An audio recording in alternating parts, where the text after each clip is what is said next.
นស្រឡាញ់នាងជាទេវតាទ្រង់អារាញ់នាងជាទេវតាទ្រង់អារាញ់ញ៉ាំអីឆ្ងាញ់បានជាសាច់នាងមកថៃកាត់ចិនឬក៏សុកជាតិថៃកាត់ចិនឬក៏សុកជាតិថៃថ្លៃអើ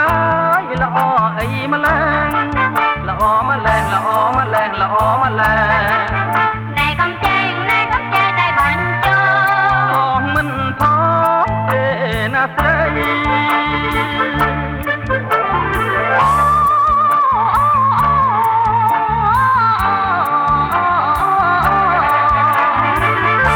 คนอยู่ที่ไหนคนเดินไปไหนទៅលេងក្រុងថៃមើលស្រីស្រស់ស្រង់ប៉ុន្តែចិនខ្ញុំប្រែទាំងអប៉ុន្តែចិនខ្ញុំប្រែទាំងអសូមស្លាប់រួងនឹងក្រុងអរញ្ញនេះហើយតែកំបងបងអើយតែកំបងបងអើយហើយជឿបងទៅមិនជឿទេប្រងខ្វែប្រងខ្វែស្មងណា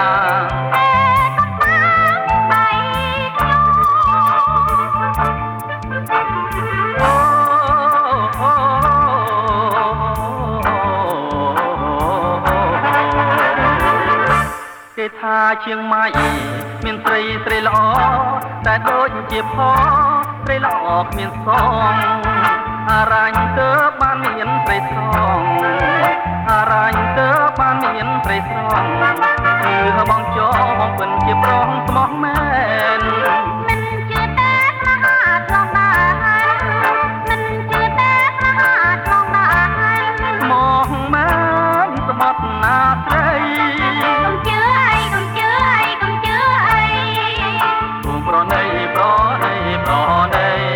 បងដូរដៃរួងស្រីហើយ